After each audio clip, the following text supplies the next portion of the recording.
أعوذ بالله من الشيطان الرجيم. بسم الله الرحمن الرحيم. الحمد لله والصلاة والسلام على رسول الله وعلى آله وصحبه ومن تبعه وله وسلم تسليما كثيرا. أما بعد, we continue inshallah with this two-session series about the prophetic etiquettes of food and medicine. We covered the food, the rizq, the drinking, the provision, from different perspectives. And today, inshallah, we talk about the medication from certain diseases. So when we say medicine, it is either preventive or curative.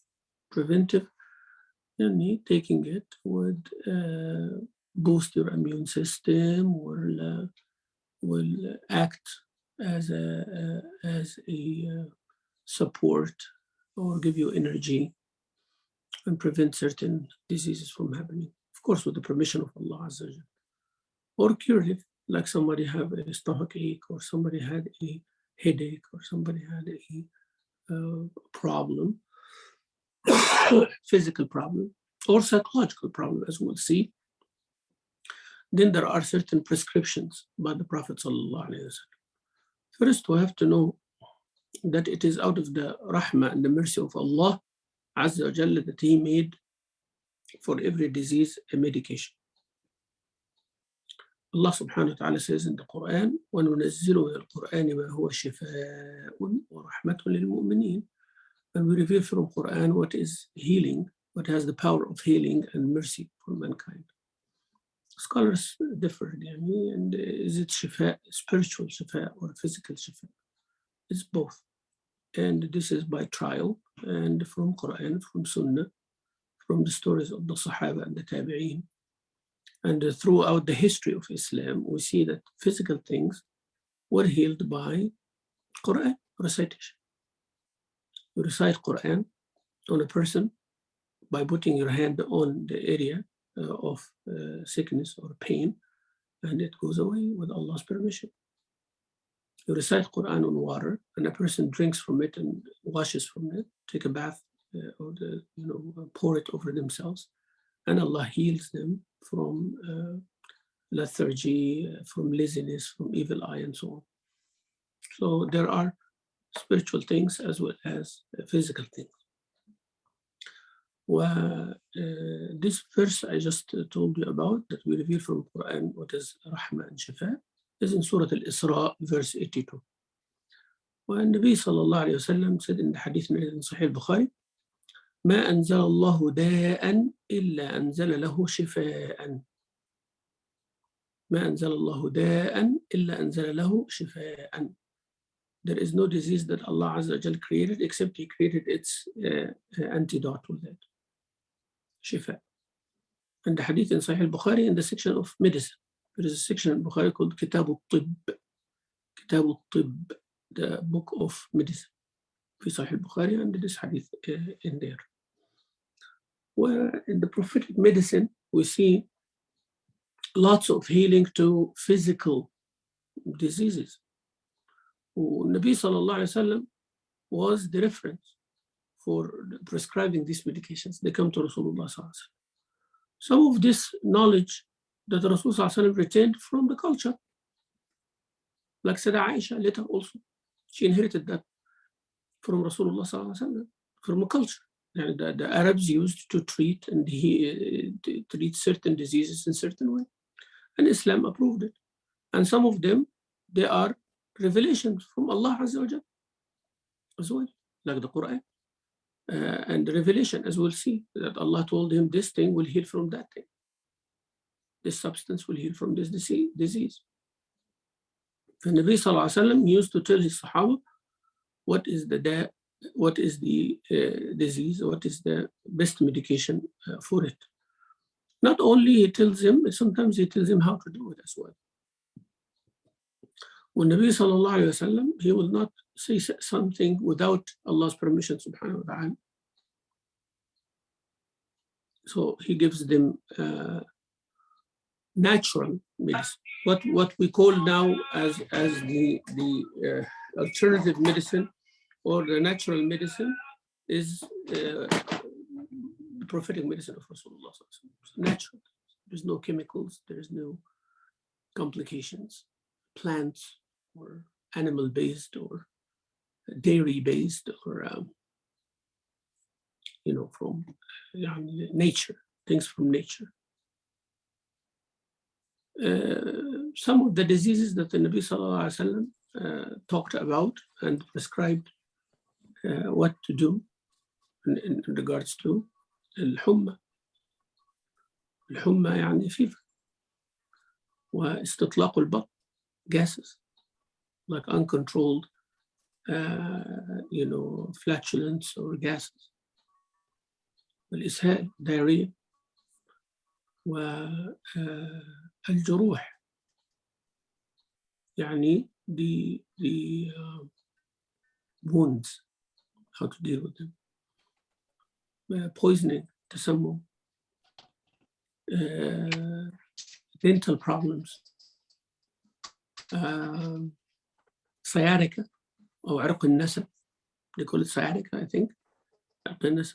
والبثور يعني those little pimples and skin problems. والجذام.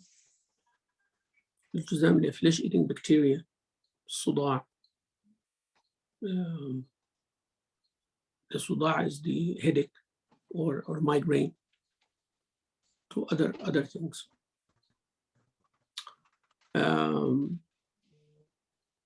So we'll talk in general, and if we have time that permits, inshallah, we can talk in particular about some of those things. So those are some of the diseases. Now, what are some of the substances? And what is the cure itself? There is cure that it is a procedure-based, like branding, like K, for example, burning the wound, branding it, or hijama, that's procedure. Hijama the cupping, or siwak, well, that's a procedure also, like brushing the teeth with rock or siwak. You have also recitation of the Quran. You have with substance, with water, or with Zamzam water, with rainwater, spring water.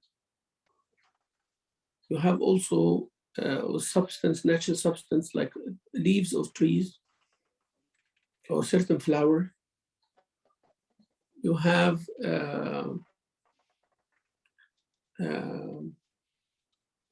with animal product, like the fat of the lamb tail, for example, or you have the milk, cow milk or goat milk.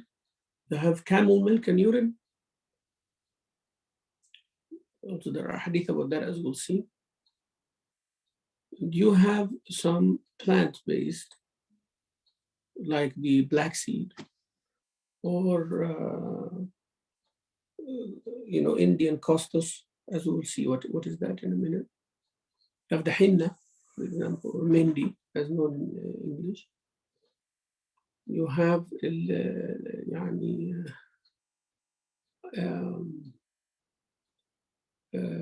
honey, which comes from the bees. You have olive oil. فالحبة السوداء, or it's called shoniz بالعربي حبة السوداء, the black seed. والنبي صلى الله عليه وسلم mentioned the famous hadith, which is narrated in صحيح البخاري ومسلم. عليكم بهذه الحبة السوداء فإن فيها شفاء من كل داء إلا السام. Use this black seed.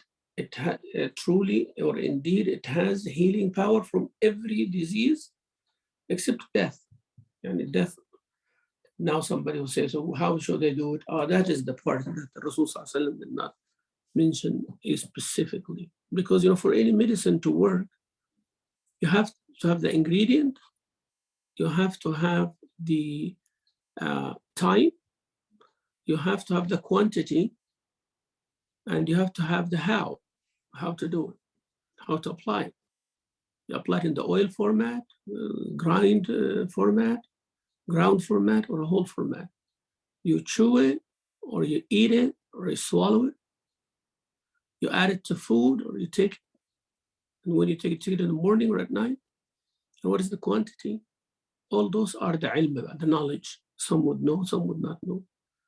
That's why you'll find this knowledge is passed through generations of those herbal medicine people and all that. So, and the word shuniz is Persian. Habba Sauda is Arabic. And it also had a name which is called black cumin or al-Kammun al-Aswad. So black seed is called black cumin or al-Kammun al-Aswad. It's called shuniz, or it's called Indian cumin as well. So all of this refers to the same thing: Indian cumin, Persian cumin, al-Kammun al-Aswad, black cumin, or al-Habba Sauda, the black seed.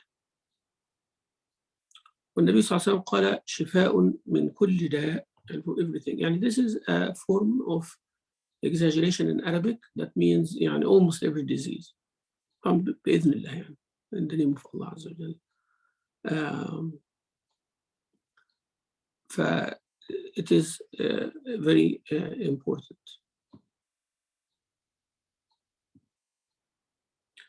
طبعا, of course, black seed can be added to other things as well. Sometimes in certain formulas, you add saffron to it, you add camphor to it.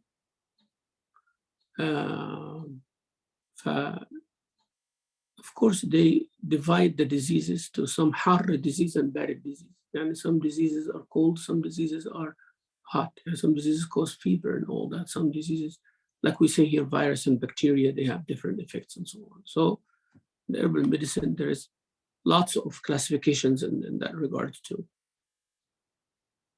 يعني for example, the eye problems, they are hot, يعني hot diseases.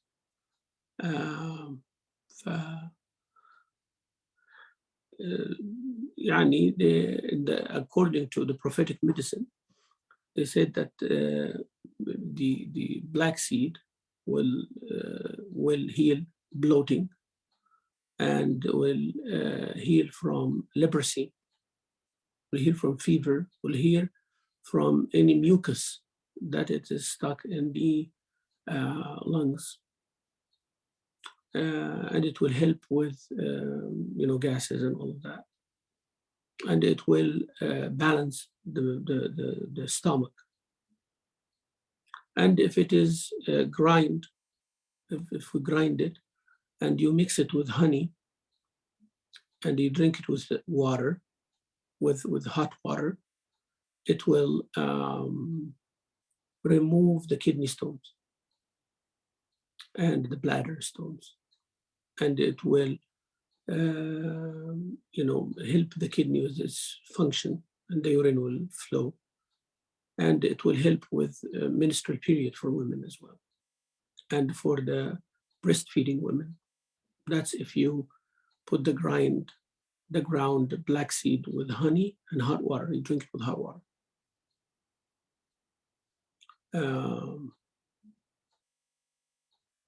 And if a person has some certain skin problems, that it will be mixed with vinegar and use it as a paste on the skin or the problem, and it will heal it, and so on. يعني also, يعني if some people have certain infections in their stomachs and all that, it will clean all these problems in the stomach.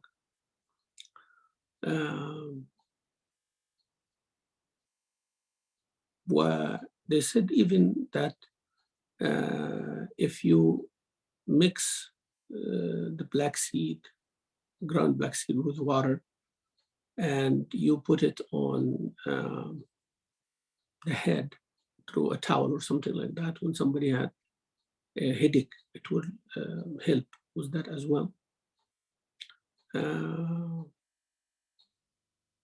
and so on. And there are many things that from the prophetic medicine and from the cultural medicine and the folk medicine that will show the statement of Rasulullah sallallahu alaihi wasallam. And the Rasul sallallahu alaihi wasallam said it's shifa min kulli da'. It will heal from everything. Now, did he specify every single disease? No. Did he specify how? No. That is for us to figure out and for us to explore and expound on. I wanted us to understand that when you say prophetic medicine, does not mean that the how and the when and all of that is mentioned in the prophetic medicine. And all those things I told you to mix it with water, to mix it with honey, not necessarily that's what the Prophet said. But the Prophet made a statement, said the black seed has healing from every disease. Now to figure that out, it's up to knowledgeable people of that field. If people like cook the black seed with vinegar and you use it as a mouthwash, it will actually help sensitive teeth. And if somebody have eye problem or they have sinus problem and they use that mix to sniff, then it will clean all the sinuses and so on. So this is the black seed, subhanAllah. And they said even if you burn the black seed with the incense, it will remove away all the bugs and will give a nice smell in the room that bugs will go away from it. Now,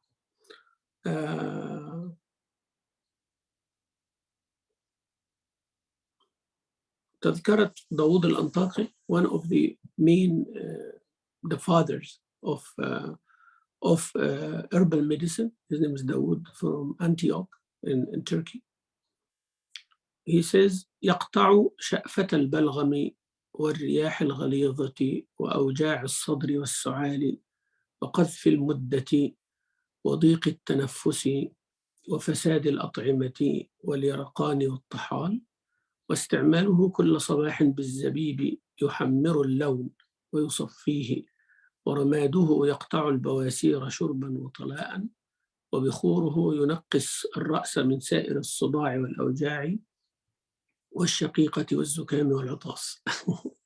So he's saying that the black seed, it will remove or loosen the mucus and remove it, and all the bloating and the tight gases in the stomach will remove it out, and all the chest pains and the cough and all the abscess and all the things that come out from it will clean it, and the shortness of breath.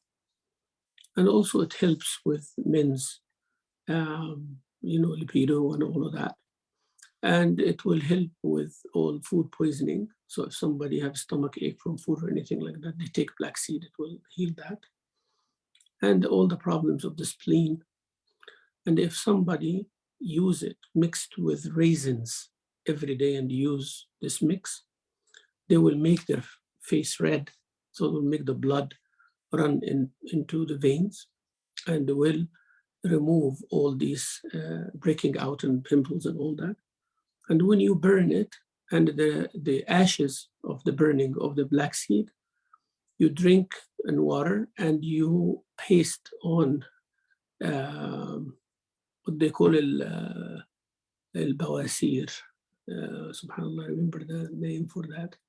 Those extra pieces in the bawasir. Who can remember what bawasir is in English?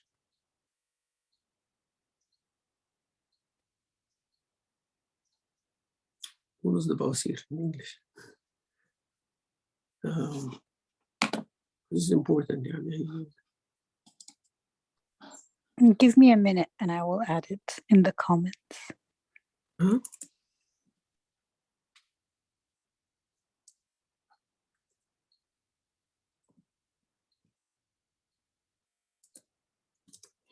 Yeah. Anyways, hemorrhoids. Okay. the hemorrhoids.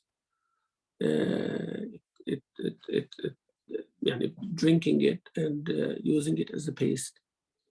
The ashes of the black seed will help with the hemorrhoids. And it also, the bukhur or the incense, burning it as a bukhur, it will clean your head from any headache or migraine and stuffy noses and sneezing. So that's one thing that the Prophet mentioned, and I give you some of its applications. Second, healing or treatment with أعواد السواك or الأراك. The tree is called arak, and it's called siwak. So siwak is the tree,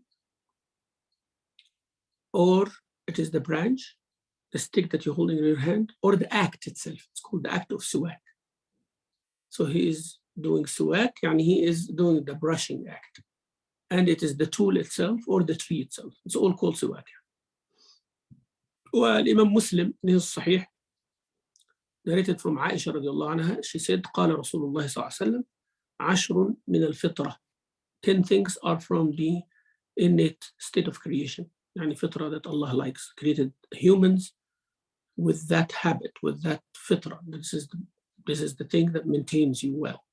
قص الشارب for men is to trim their mustache. وعفاء اللحية for men to leave their beard. والسواك, and the act of brushing the teeth. واستنشاق الماء, يعني sniffing the water, cleaning the nose with water. وقص الأظافر, clipping the nails. وغسل البراجم, those are the barajim, يعني this joints from inside. It's called barajim. And the folds of skin, يعني those things in the fingers and in here.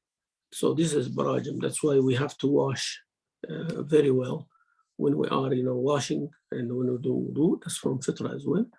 ونتف الإبط, يعني plucking the hair of the armpit. وحلق العانة, يعني shaving of the pubic hair. و يعني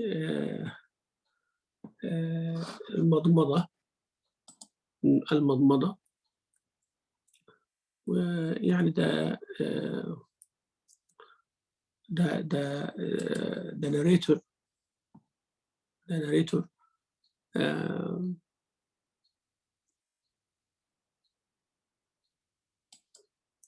يعني there is something called انتقاص الماء. انتقاص الماء يعني الاستنجاء, يعني using water to clean after using the toilet. And the 10th one will be مضمضة, according to some narration. So the 10 things from fitra: trimming the mustache, growing the beard for men, siwak, doing the siwak in the teeth, استنشاق الماء, cleaning the nose with water, قص الأظافر, number 5, clipping of the nails, وغسل البراجم, those joints and folds from inside to wash. Number 6, نتف الإبط, plucking the armpit, the hair. And number 7, حلق العانة, shaving the pubic hair. وانتقاص الماء, right?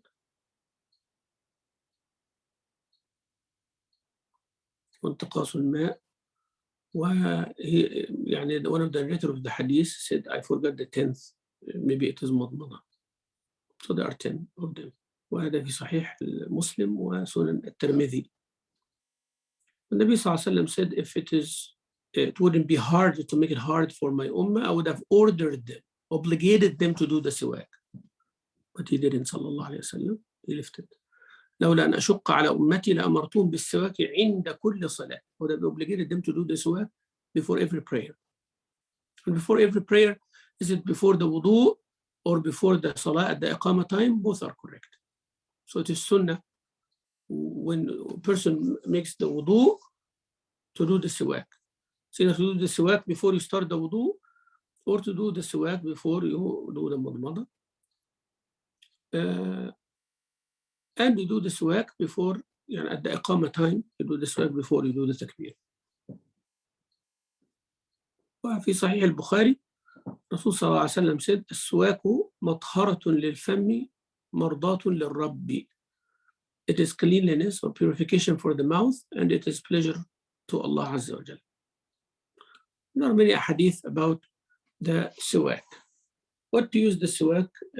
What are the things that you can use as a siwak? عود الأراك. This specific tree. This is the sunnah for that. But you can use from any tree that can be used as a brush, no problem. But the ulama said it is important not to take from any tree that you do not know the type of, because maybe it is poisonous, or maybe it will cause diarrhea or cause constipation. You do not know. So you have to know. That's why when that tree is identified, it helps. When the tree of the siwak is identified, then you know what you're doing, and it's tried and all of that. But you can use any other tree as long as you know its qualities and its benefits. Maybe you use a tree that will give the opposite, for the teeth and all of that. They said that for siwak, it has lots of benefits. It increases the appetite, it balances the digestion, it helps the teeth, the tongue, and it cleans any bacteria. And it has good smell, and it helps the blood circulation in the gums. It strengthens the gums, and it helps also the mucus. And subhanallah, it has a substance in it that helps the eyesight as well.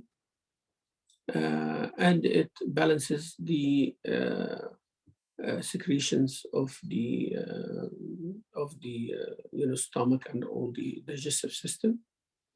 And it helps with digesting the food, and it helps with the voice. And it also, subhanallah, gives the blood circulation in the mouth before you recite Quran, and you do the adhan and you do other things. So that's why you find many scholars, before they recite Quran or before they give the lecture or something like that, they do the siwak. And if a person is wanting to do dhikr or something like that, the siwak will help. They will keep them up, like if they are sleepy, if they're dizzy or sleepy. And it pleases Allah Azza wa Jal, and the angels love it, and it increases the reward. It is good at every time, but specifically at the time of salah and wudu, when you wake up from the sleep, before you go to sleep, when you feel that your mouth smell is changing, and it is mustahab for the person who is fasting or not fasting at all times.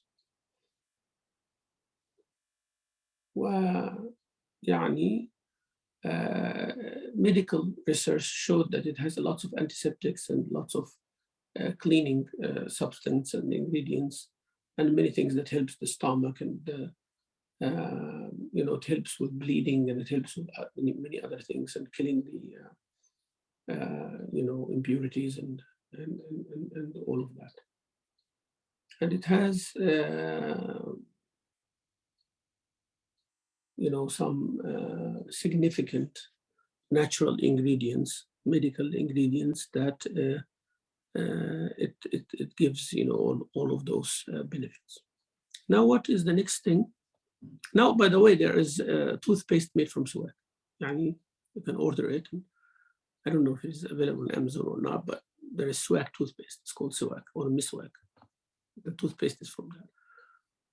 You don't have to do the siwak itself, but it's better to do the siwak, since it's what the Prophet used to do from nature. But if you use the toothbrush, and it's okay, but the toothbrush is made from plastic or made from other things. It does not have any natural benefit in using the brush itself, except what is in the paste, natural or not natural. But the siwak is a natural ingredient, a natural substance.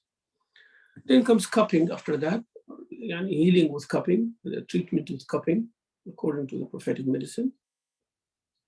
And the Prophet himself did it, and it is narrated in many hadith. And he ordered us to do it. Hadith Anas, radiallahu anhu.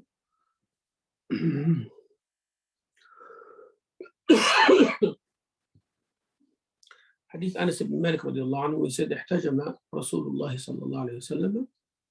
Rasul sallam did cupping وحجمه أبو طيبة, a person whose name is Abu Tayyiba. He is the one who did the cupping to Rasulullah صلى الله عليه وسلم. فأمر له بصاعين من طعام وكلم أهله فوضعوا عنه من خراجه. He was not يعني Muslim. So Rasul صلى الله عليه وسلم ordered two صاع, two containers, two measurements of food for him, and he told them to give him a discount from the kharaj, like the zakah for Muslims, the kharaj for the Muslims, for as a payment for his hijama. قال النبي صلى الله عليه وسلم إن أفضل ما تداويتم به الحجامة.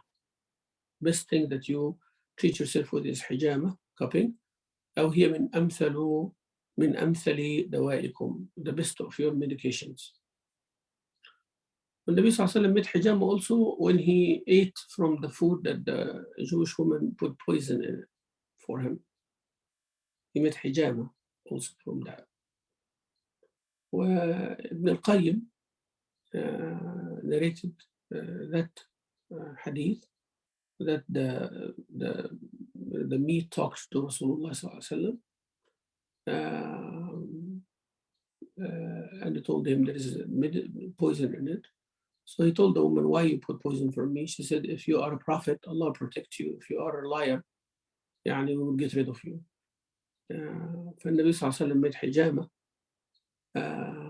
three on the back of his shoulders, kahil. And he ordered his Sahaba to make the hijama. Some of them died, and some of them lived, and Rasulullah صلى الله عليه وسلم lived. Hadith في Sunan Abi Dawud. This is one of the ways to get rid of poison. It's either to give some things people drink in the stomach, fluids and things, or there is an antidote like we have now, or you do the hijama, so the blood circulation, gets active and gets rid of the poison. That is the whole mechanism of hijama. And some people think that hijama, the blood that comes out is the problem, or it is the healing. No. Getting that blood out, it is one aspect of it. But the whole idea is the shartatul mihja, that scratch itself that they made with the blade is what activates the whole healing power. Because now your body is scratched in a certain way that the whole body now, the whole blood circulation now is going everywhere to heal those wounds. So it will bring blood from everywhere and it goes everywhere. So the whole cycle will refresh the whole circulation, and then the person will be healed.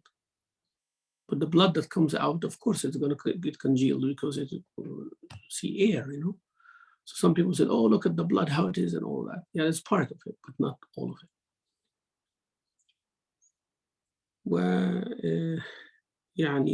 Having the hijama on this part here is the most common between the shoulder blades. Okay. 1, 2, 3. So put like 3 cups there or 1 cup in the middle, where the neck and between the neck bone here and the 2 shoulders, that part there, because it is the closest to the heart from the back. And when you do that, you activate the circulation starting from the blood, from the heart.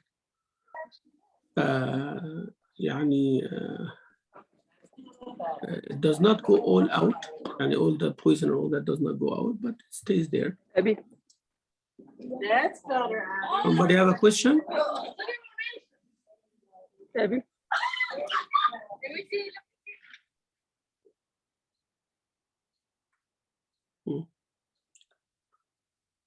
Some say that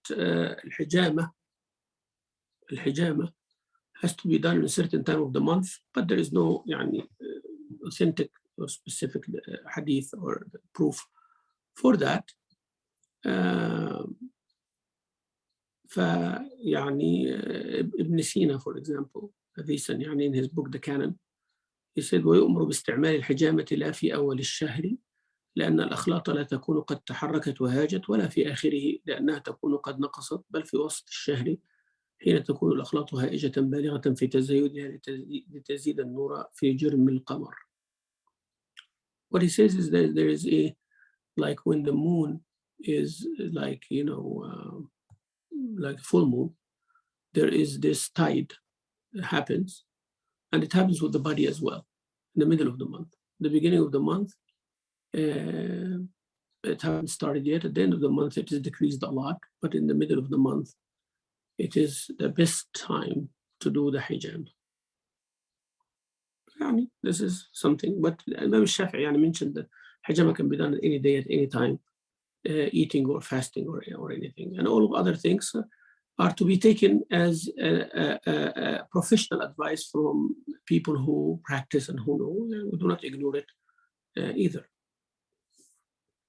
والحجامة على الأخدعين, the two veins in the neck, which is very, very hard to do, and not anybody should be trusted with it, except those who are professional and certified. That will help with headache and the migraine and all the problems in the head, or face, teeth, ear, eyes, nose, and throat. So that would be the place to do the cupping on. والحجامة تحت الذقن, under the chin, with help from teeth problems, dental problems, jaws, and the head as well. If somebody has problems with their thighs and their calves and their legs, doing hijama on their feet, the upper part of the feet. Also, it will help if the woman have turbulence with her period as well. Hijama in certain places heals from certain things, and this is only for those who study it and they know exactly the relationship between every spot. So the body, not necessarily, the hand, for example, there is a map in the hand and a map in the foot for every part of the body. And there are parts of the body that heals other parts of the body.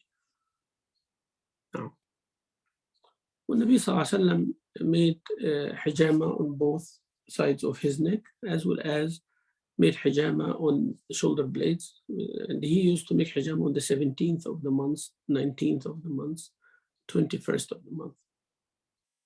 He did not say do it at that day, but those are the times that he did hijama. So some of the scholars said those are the best times to do it.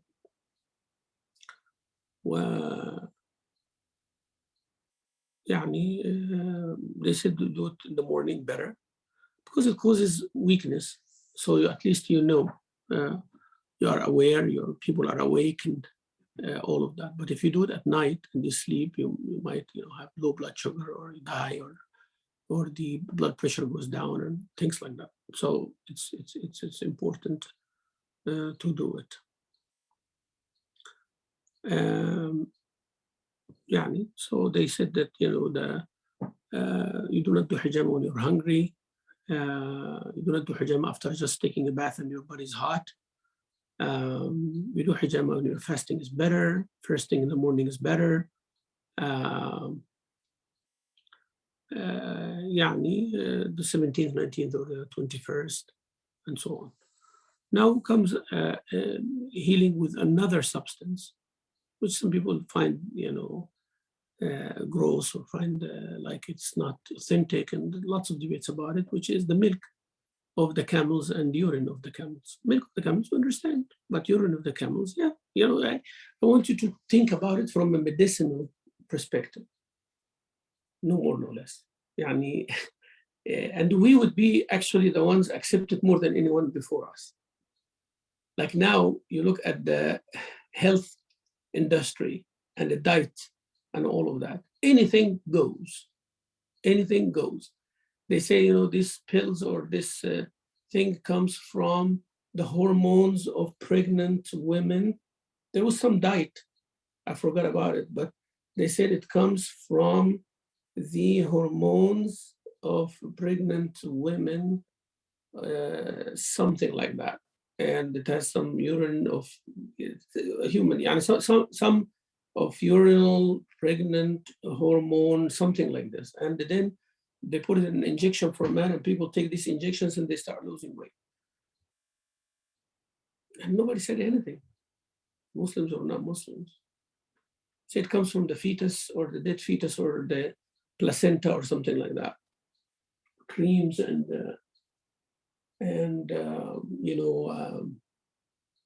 those things that the products, the beauty products and all that for women and for hair products. So nobody say anything.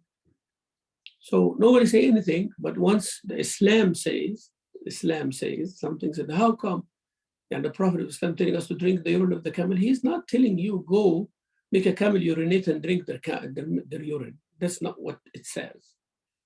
It is saying here using something as medicine. That means there's quantity, there is a way to do it, there is a traditional medicine.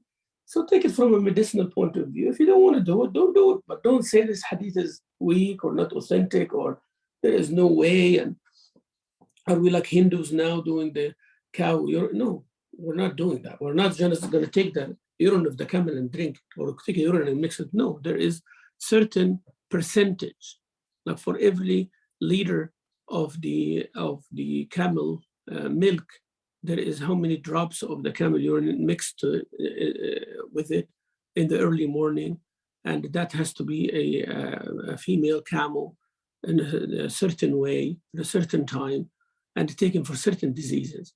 Do you understand? It makes sense now. ففي حديث of النبي صلى الله عليه وسلم في البخاري ومسلم that some people came to Medina and the Medina had a certain type of fever that causes stomach problems. It's like a virus or something like that. Whoever comes to Medina, they start getting pale, they vomit, they have diarrhea, and they have problems, lots of problems once they come to Medina. In Nabi sallallahu alaihi wasallam, those people came pretending Islam, and then they came and they got sick. So the Prophet sallallahu alaihi wasallam said, move from Medina, go out to the camels of Sadaqah. There is camels of Zakah, and they collect the camels so they can, give later to the poor people. So there is an area that has those camels of Sadaqah and Zakah, and someone taking care of it for the Muslims in Medina. So Sallallahu said, go sit with this guy, shepherd, and drink from the milk and the urine of those camels. So they went, stayed there days, and in a couple of weeks, they became strong and healthy. So what they did, they killed the shepherd, and they stole the camels and ran. They killed the shepherd and stole the camels and ran. So the Prophet ﷺ sent behind them, they got them, and he executed them, sallallahu alaihi wasallam, for killing the innocent person and stealing the camels of the state and betraying the Prophet ﷺ. So they were executed. That's the hadith. So this hadith here tells us that drinking from the camel milk and urine. بعد اسمه مرض الاستسقاء. يعني this diarrhea, vomiting, and stomach problem, all of that. So it has to clean the stomach and give boost to the immune system as well as giving nutrition. So you have to do the three things. So cleaning the system from whatever it is, but that cleaning, the diarrhea and the vomiting and all of that, will make the person dehydrated. So you need these vitamins and compensation in the drink as well. Plus, give you the vitamins and the nutrition, and then it boosts your metabolism and energy. And one of the attributes of the camel milk, that it is very laxative. That's why they say don't drink camel milk if you're outside. Drink camel milk if you're going to stay home. Yeah. So don't drink camel milk while you're planning something out. Because after like 45 minutes to an hour, you need to get the bathroom for the rest of the day. That's what the qualities of the camel, unless you are used to it. That's another story. فالنبي صلى الله عليه وسلم يعني he said there's a specific type of camel at a certain age of the camel. It is done in a certain way, and it helps with the liver and all of that. And now, if you actually look on the internet, you will find that this is sold as medicine as well. Camel milk mixed with urine and all of that. Now,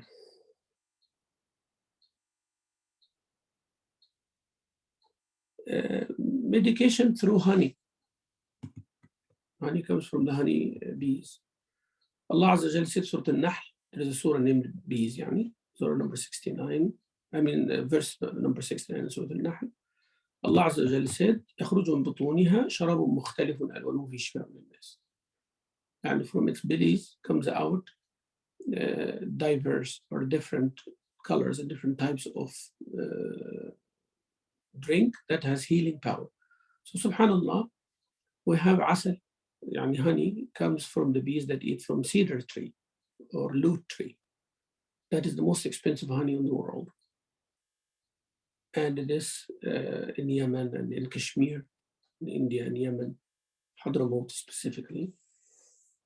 Those are the two most expensive honey that comes from those regions. And some honey comes from the mountains. Some honey comes from the very high trees in Indonesia and Malaysia and all of that. Very high trees that the honey comes from, the jungles and the rainforests and all of that.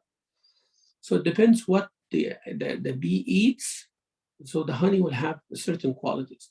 That's why now they put beehives to eat from black seed, for example, black seed flour. So the honey will have this quality of the black seed. And it's very, very strong in the smell and the taste and all of that. But subhanAllah, honey naturally come as a result of the black seed. It's amazing. When it eats from citrus flower, it has certain qualities for treating cold and all of that. So people now are using the different methods to get this honey. Now, organic honey is something hard to get. Most of the honey that you see around, even if it is organic, it does not mean it's a good quality. That's the thing I wanted to mention to everybody. Yeah, you can go to Whole Food and you can get something called organic, and even you can go to the beehive itself and get that. It doesn't mean it's a good quality. It depends how the bees are taken care of, how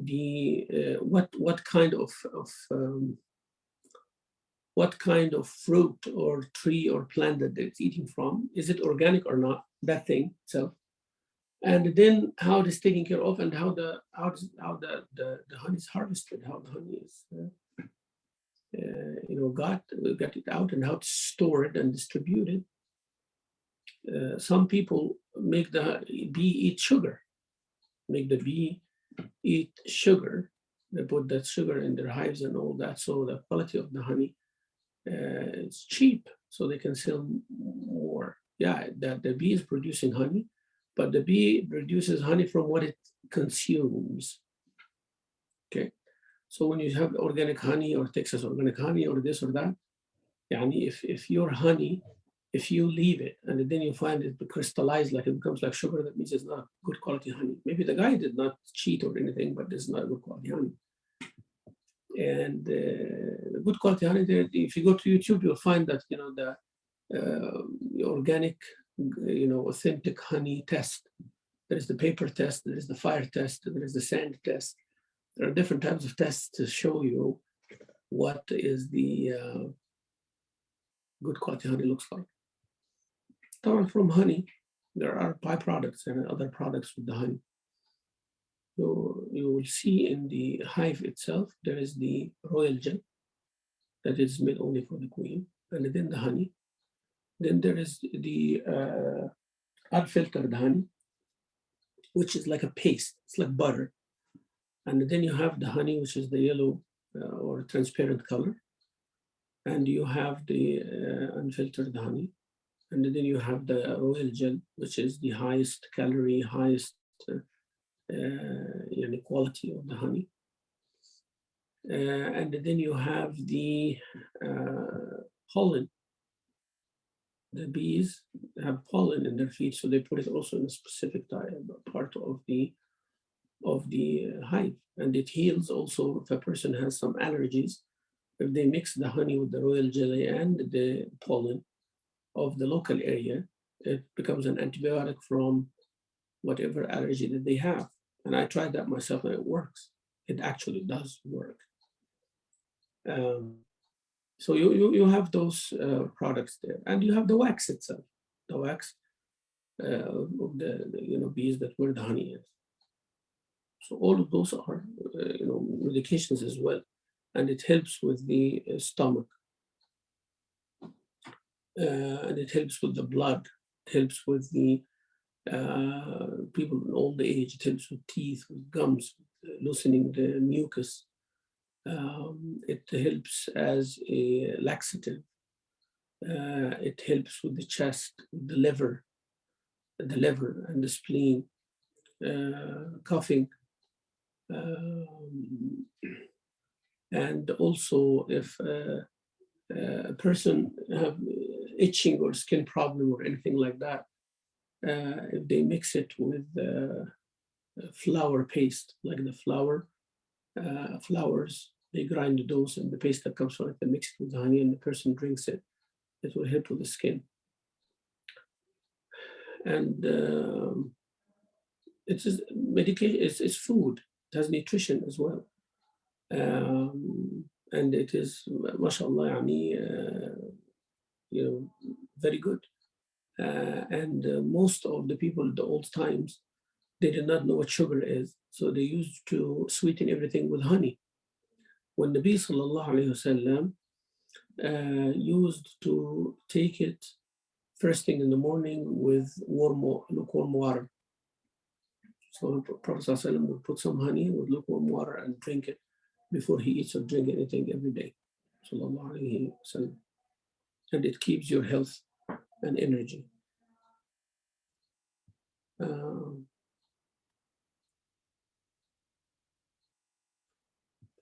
Those are some of the things that we wanted to mention.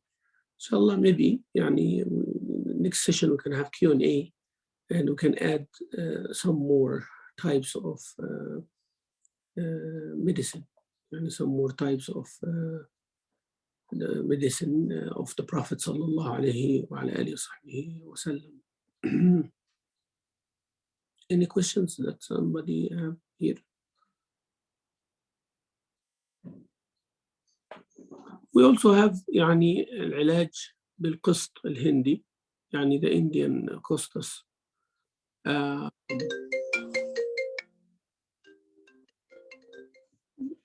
Indian costus is something that people will sniff.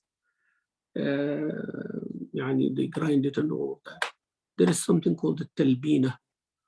The talbina, it is not oatmeal, but it is like some mix of the oatmeal. And it helps with depression, subhanAllah, and it helps with blood circulation. It's like made like a soup from cut steel oats or something like that. And with milk, and it is done in a certain way with honey and all of that. So it helps with the mucus, it helps with the chest, and it helps with depression and sadness and grief. That's very important to know, inshallah.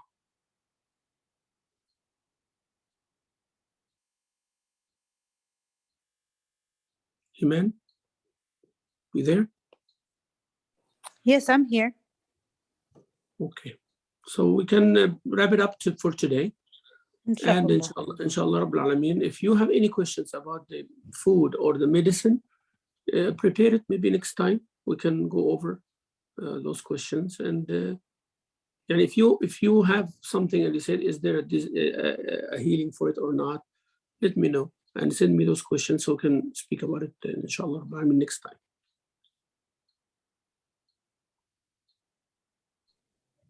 جزاكم الله خيرا. وجزاكم. Inshallah, I have to go for the Zuhr right now. May Allah reward you all for your patience, inshallah.